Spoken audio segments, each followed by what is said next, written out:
ng Distrito 4 ay sama-sama ngayon. Palakpakan po natin ang nag-iisang ina ng kaagapay. Palakpakan po natin, Ma'am Daily Domagoso.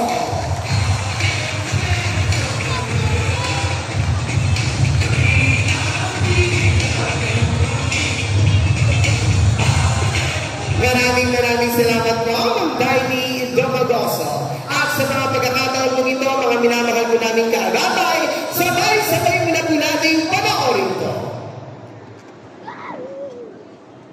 Ang siyudad ng Manila ay tinaguriang na Perlas ng Silangan, the Pearl of the Orient, isa sa pinakamagandang siyudad pagkatapos ng rehimen ng Espanya.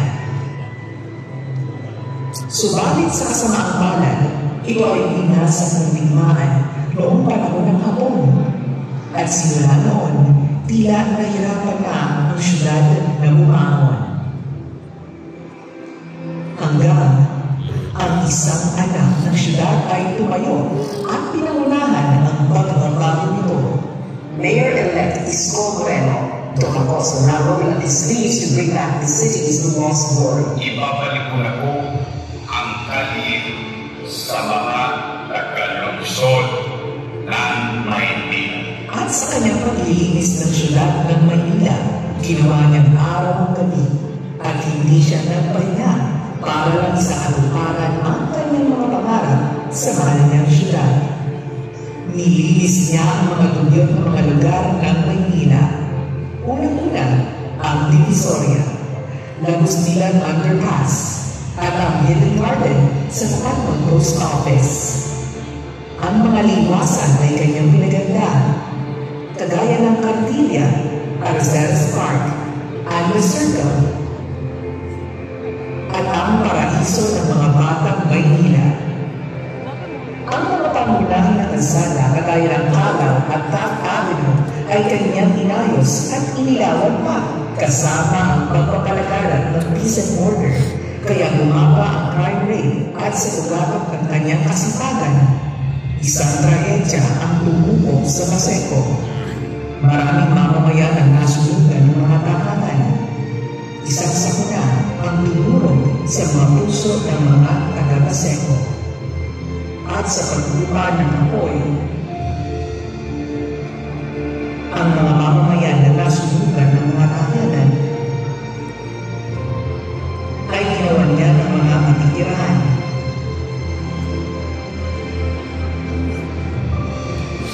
Pagkatapos ng 3 buwan, ang mga nasunugan ay meron ng muling tahanan. Nag-alab ng gusto ang kasipagan ng batang Maynila. Kaya marami pa siyang ipinatayo ng mga tahanan. Condominium 1 at Condominium 2. Beyond Dominion 1, San Sebastian Residence. Nagpatayo rin siya ng Pedro Hill and San Lazaro Residences na hinango sa mga disenyo sa Singapore. Nagpatayo pa siya ng maraming eskwelahan sa Maynila. Ito ang Rosario Almario Elementary School, Manila Science High School, Albert Elementary School, and Magsaysay High School. All 10-story, fully air-conditioned public schools. Sinundan niya to ng pagkamuran, kagaya ng Paseco Hospital, Hospital ng Maynila na may makabagong kagamitan na paggamot, kagaya ng CT scan, MRI machines, robotics, at dialysis center para sa mga pasyente na walang pagbayad ng ospital. Hindi rin niya nalimutan ang patirang Muslim sa siyudad. Pinubago niya ang matagal na nilang pinapangarap, ang pagkaroon ng sariling libingan, ang kapatirang Islam.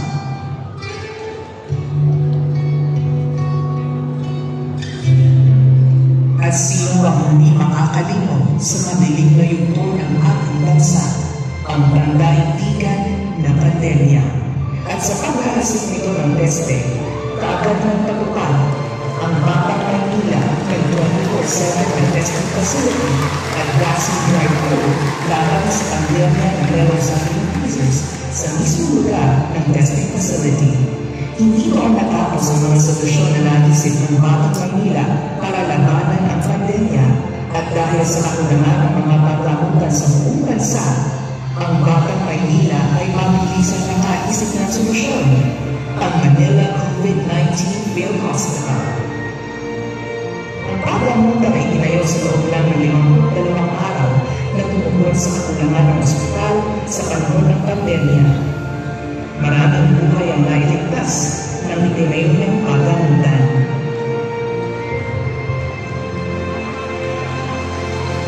Sa panahon ng iyon, umalibalas, umalatang, at nakabalik ang tayo ng Maynila. Now together, let's make Manila great again.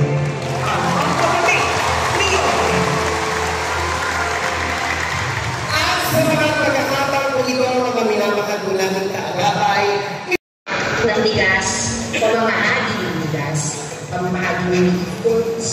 Remember ko ang 11 na nagkaroon ng mga milenyo, sponsored by Yorme. Nagkaroon po ng takbo na pamilyang Manileño sa Perino Plaza. Nagkaroon po siya ng beneficiary sa 4 na eskwelahan. Nandun po yung Agara School, Torres High School, Tipaes at Emilio Mercado. Binigyan po sila ng 50 tablets per school. Nagkaroon din po tayo ng proyekto.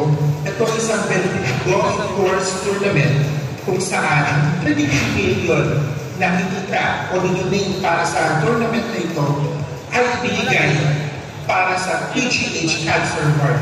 Bukod dito, ang ilang mga proceeds ng Agape Foundation tulad ng Mini Manileño at Haga Manileño ay nakatulong sa iba't ibang mga bata na pinadala sa India para sila ay matulungan sa kanilang pagpapagamot sa kanilang sakit sa liver.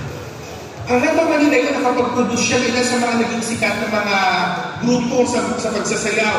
Halimbawa na lang yung J-Crisis, naging champion din sila sa It's Showtime.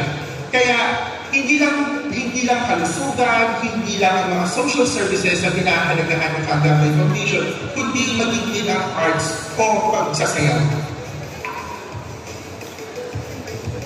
Dahil nakita namin ng tatagyan paano mag-alaga ng tao, lalo sa mga kabataan at sa mga senior citizen. Dahil ang represent na isang leader na talagang naman maasahan, may isang salita, may pruweba sa kakauhan ni Yorme, kasi yan ang mukha ng Kaagapay. Mga members ng Kaagapay ay talagang tahimik lang yan. Silent workers sa pagtulong ng Kaagapay ay walang pinipiling panahon. Dahil sa isang magandang layunin, hindi siya something na parang proyekto lang. Tuloy-tuloy kasi siya. May mga programs. It's really more than just a group. It's an organization. It's a foundation wherein marami kaming pwedeng gawin. Kasi yung network namin, malaki. Nakaka-inspire. Diba?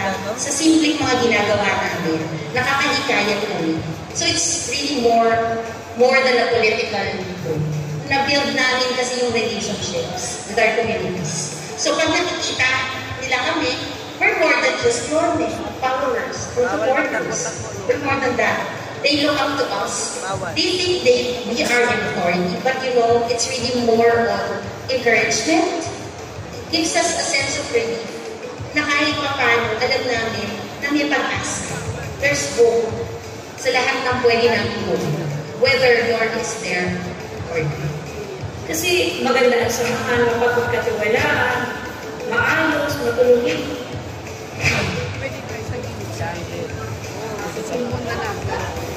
Nakita ko yung pwersa ng Kaagapay. Nakita ko ako bilang isang kandidato sa pagiging konsensa at ka-anim na distrito ng Maynila. Doon ko nakita na yung grassroots level ng Kaagapay ay matibay na sapagkat nakapag-produce na si Yorme, Isko Moreno ng isang konsihal. Sabi nga ni Yorme noon, ako raw yung trophy niya. Dahil ang lakas ko ay nanggaling talaga sa lakas ng katawan.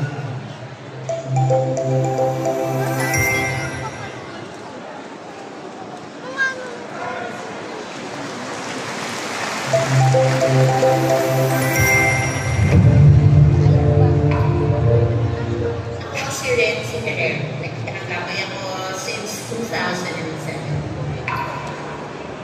Dahil gusto kong tumulong at maging bahagi ng mundo. So naniniwala ako sa malasakit at magaling na leadership. So supportahan ang kanyang layunin na makaunlad kami. So, action and kamuha. So sa lahat ng kasamahan ko sa nakagapay, maraming salamat for being there at tuloy-tuloy na sumusuporta sa ating lahat ng programa, sa lahat ng ating proyekto. Sana tuloy-tuloy na tayo ma-inspire at magbigyan pa natin ng marami pang panahon para ma-all ang ating lahat ng programa na gagawin natin in the future. I'm sure mas marami pa yan. And of course, kay Yorme at kay Madam Kayo, maraming salamat for inspiring us, for your dedication, for your love to the city of Manila. It's really fulfilling. Love people who really care and love the city of Manila. So, let's make all together Manila great.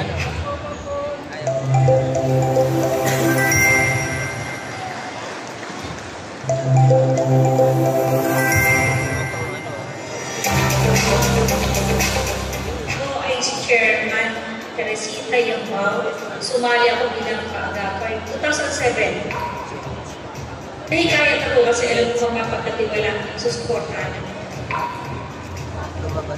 Maasahan, dedikado at hindi maglingkod sa Manila. May pagkakaisa.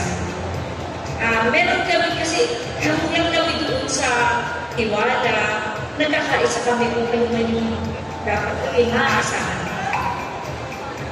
Magtiwala lang po tayo sa isa't isa. Ako po nagpapasalamat kay Pagdaini. Hindi niya po kami iniwan simulat sa puno. 2007 hanggang ngayon kami pa rin nagkakas niya. Ganun din kay Yorme. Pag walaway na kasi si Yorme, sana huwag magbago, gawin pa rin yung pagmahal lalo na sa mahirap at sa nakatama. Saludo po ako sa iyo, Yorme.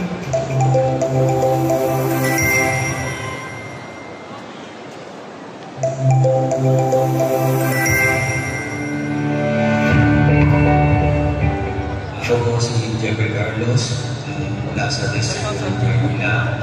Ako po naging kaagapay since 2010. Mula po sa aking kapatid, nakikita ko po ang bawat member ng kaagapay. Sila po ay presidido, tumutulong at sumusuporta. Pagkakaisa, respeto at loyalty. Pagpapahalaga ng bawat isa, lumalaban ang meron pong paninindigan. Ito po yung suporta ng bawat isa na sinasabi natin solid na hindi kailangan mag-iwan. Magsama-sama po tayo tilihin po natin ang magiging tapat, maging matatag po tayo sa laban. Maraming salamat po sa loyalty ng Tiny. Maraming salamat po na ikaw po ay isang magulang namin dito sa kaagapay. Maraming salamat po sa lahat na binibigay mo, pagtsatsaga, pag-iintindi, hindi mo pinagabayan. Para naman po kay Yorme, po yung nagpapasalamat sa puso mula po sa aking kapatid. Hanggang po sa huling hiningan, hindi niyo po pinabayaan. Nandun lang po kayo sa akin, sa aming pamilya. Ganun din po sa mga batang Manila. Maraming salamat po pumasa kami na hindi ka na rin kawabayan. Maraming salamat.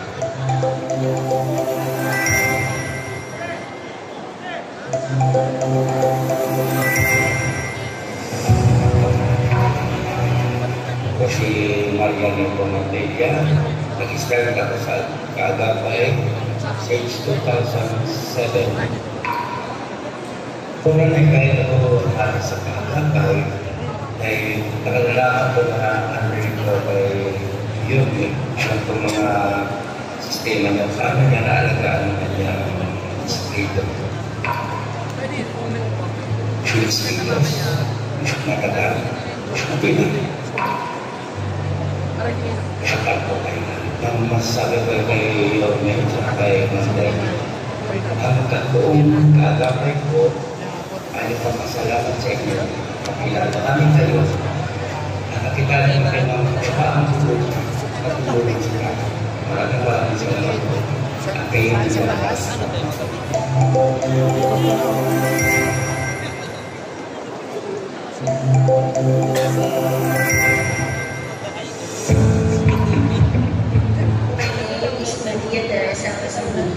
I joined Gagabay in December 2007. Early or encouraged me na mag-join kasi marami ako matutunan. At saka regarding naman sa my experience ay kasama yun sa community service. Solid, matagal, at maas. Sa mga Gagabay members, sabi ko lang, patuloy lang kami na magkakaisa. We are one sa projects at sa mga pangarin ni Yorme na makaayos at makabuti ang Manila. Sa mga bagong Gagabay members, siguro they have to join us para maranasan din naman nila yung naranasan namin. Tagandahan ang aming buhay bilang tao.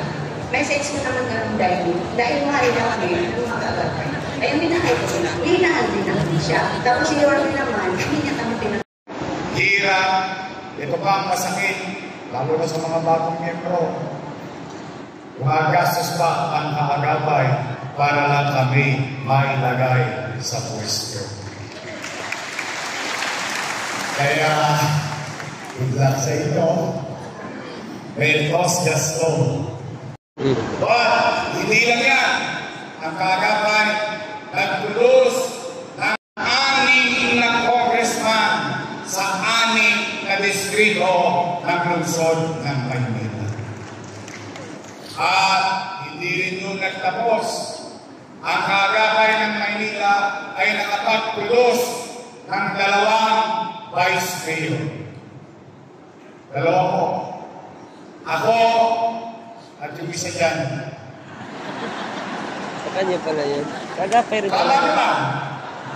Tama ba? At ang Gagabay nakapagtulos ng 2 mayor. Ako at yung isa dyan.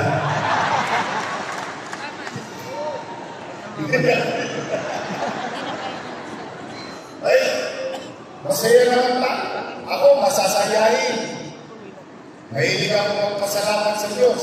Okay, bakit? Eh, sa dami-dami, sino ba mag-aakala na ang isang basurero hindi ko na nakalain mag-artistahin ko? Nakihoy pa lang ang nanay ko na maayos eh.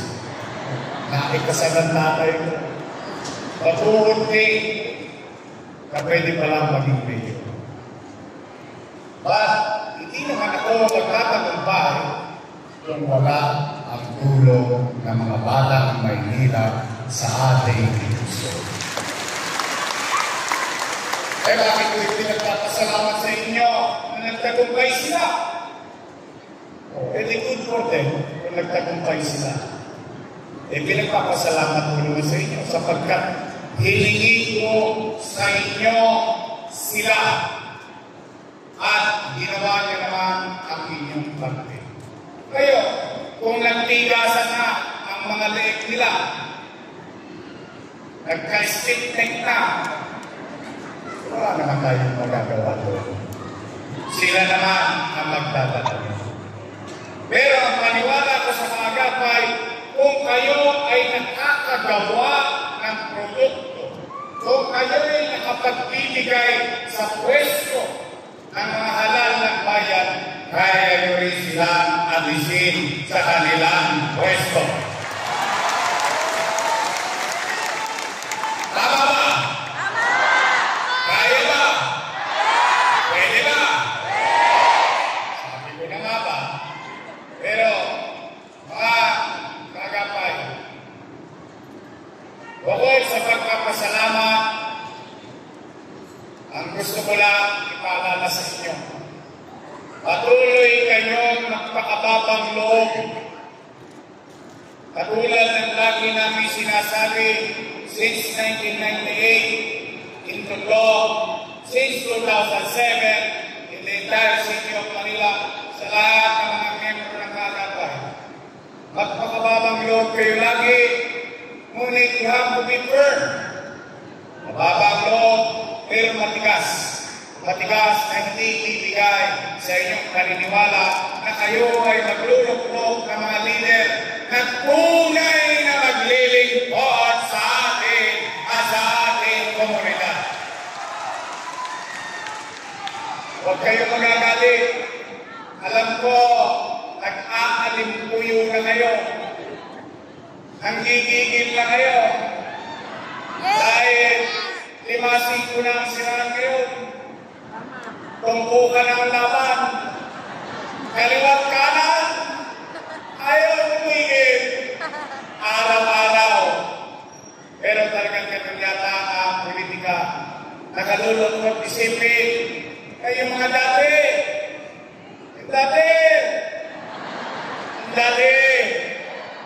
Dati puro papuri. Puri rito. Puri roon. Puri rito. Puri roon. Ngayon, ako na ang pinakamasama sa paningin nila.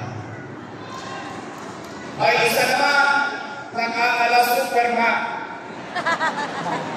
Nagbibida-bidahan. 5-5 ang bigayan. Ang larang namin. Nasaan kayo nung pandemya?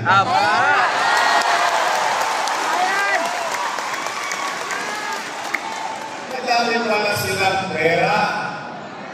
Kailangan namin nung pandemya. Hindi namin kayo matagpuan. Ngayon, kapitbahay na namin kayo. Sarunan. Matatalino ang mga taga-Maynila. Alam ninyo ang nangyari. At I think in our generation, tayo, na mga nangabuhay ngayon, someday somehow, magpapantay din ang panamit. Pero habang tayo nabubuhay, hindi natin malilimutan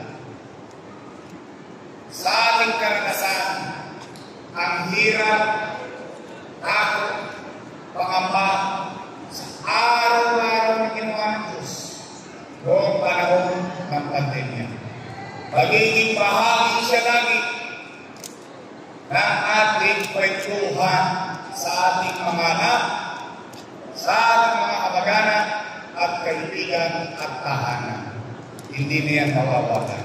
Kaya ang tanong namin, nasaan kayo noong pandemya? Wala. Nowhere to be found. Ngayon, parang Superman na. Nagkagaling-galingan. Salamat, mga Kagapay. At least, meron man ako itatapos ng ilog sa inyo.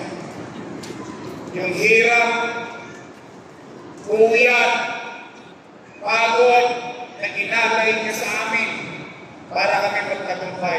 I hope yung napanood yung video, hindi mo kayo naipahiya sa mga kaibigan, kamag-anak at kaibigan.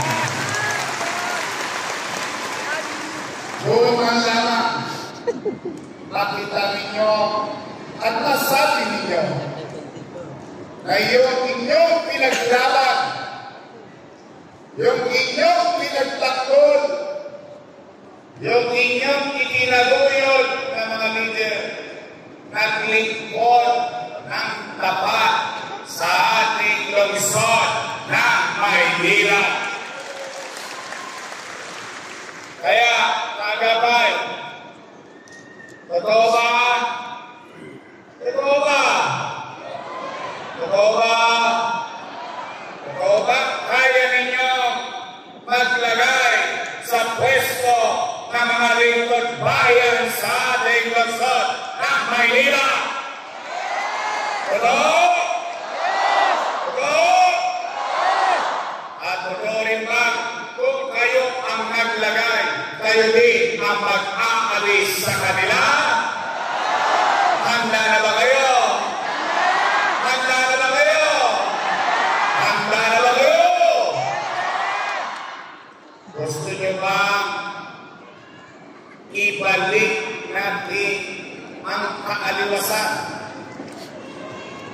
Lipunin natin ulit ang katubyutan ng Maynila.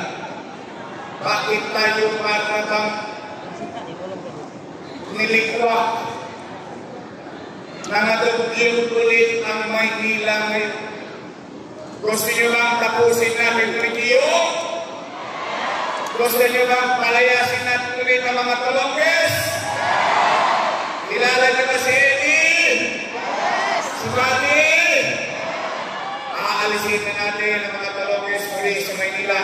Ibabalik muli natin ang kapanatagan ng pamumuhay sa lungsod ng Maynila.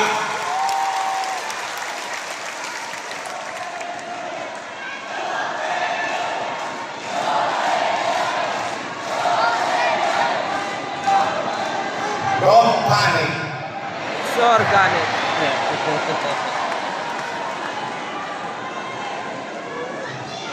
Iwanan ka doon, ha? Huwag mong ititres yan, sasagad yan. Masaya ako! Ay tuloy na naman. 85 days to go. Kaya niyo mo ba? Kakayanin niyo ba? Kaya naman ito lahat. Dahil naniniwala ko sa inyong kakayanan. Ngayon, narito na tayo. Sa Marso 28, magsisimula na ang taban. Mag-iikot na tayo muli. Kami iikot, kami buong nakiorganistos. Kaya naman, kung pwede, Bilko, gusto niyo ba ibalik ang gobyerno mabilis kumilos? Gusto niyo ba yung gobyerno may tainga sa tao? Gusto niyo ba yung gobyerno hindi na natutunaw sa lungsod ng Maynila?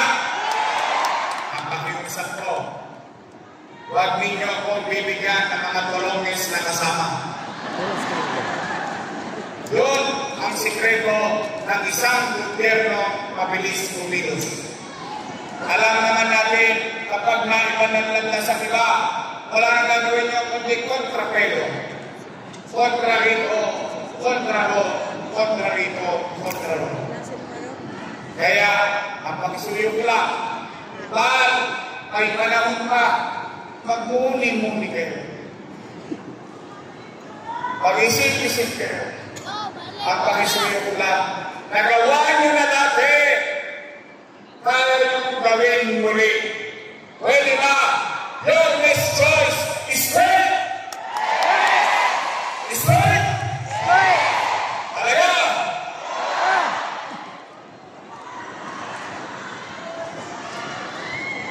Bili ako ng dividend raso.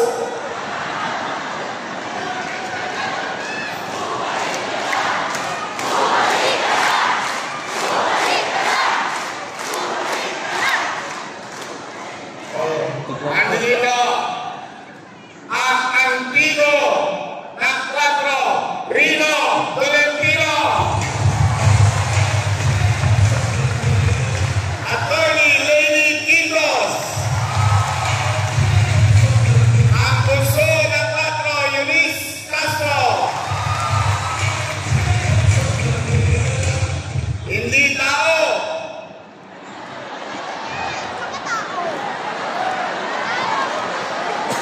hindi hayop. Bagay ito. Rocky Tagay.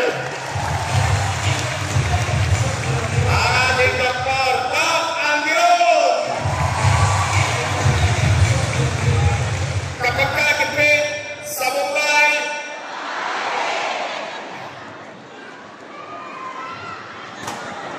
kaya ba na kayo?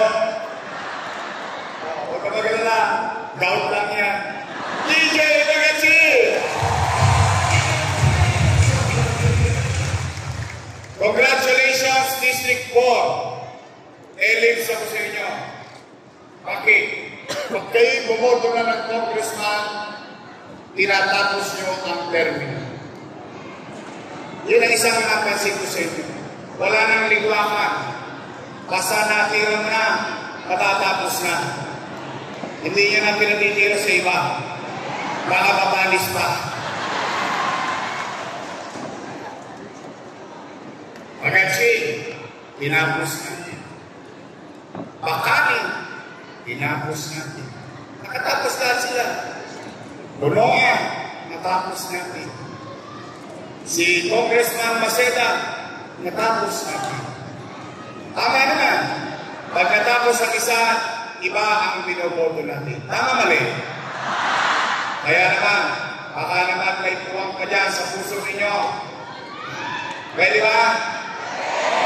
Pwede? Pili! Sa karangayan, ubusutin tayo sa kasiyahan. Yung aking vice mayor, may asik pa.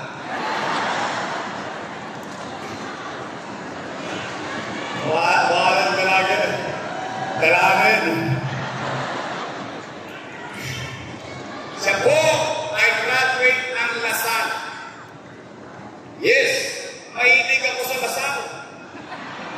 Yan yung si Dining. Lasalista yan. Pa-English pa yan. Nadali ko sa Genti.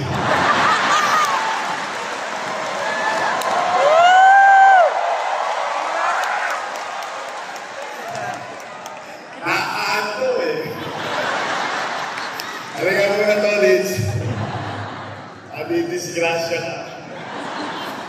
Ang aking Vice Mayor ay graduate ng Lasal at particular political science. So she knows how the government functions. She knows the job. At hindi naman siguro siya ay walang karanasan. 6 years ang tatay niyang Vice Mayor, presiding officer of the City Council. So alam niya ang trabaho ng pagiging Vice Mayor.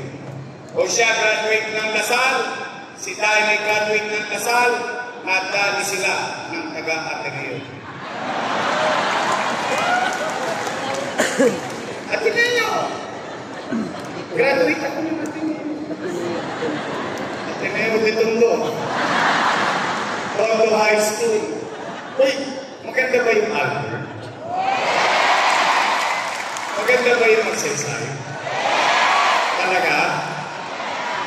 Proud kayo bilang kaagapay? Talaga? It's for you. Para sa inyo talaga.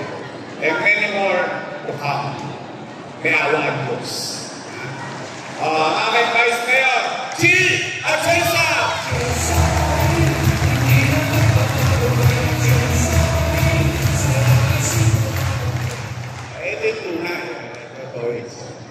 Si Daily, palakpakan natin si Daily, hindi yung kandidato.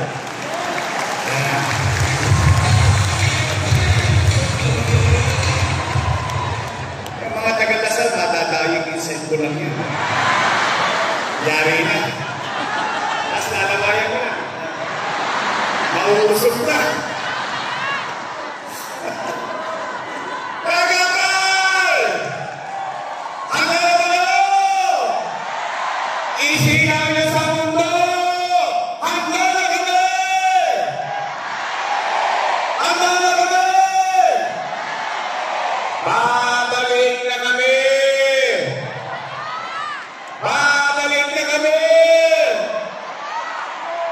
Mag-iingat kayo sa pag-uwi. Aasa kami, katulad ng inasahan namin dati at katulad ng paniwala namin dati, hanggang ngayon, ang paniwala namin, nagawa niyo na dati, kaya niyong gawin uli para sa inyo, para sa anak niyo, para sa lungsod na ating kapanganakan at buong buhay natin. Dito na tayo nagpamilya. Para sa lungsod ng Maynila at mamamayan nito,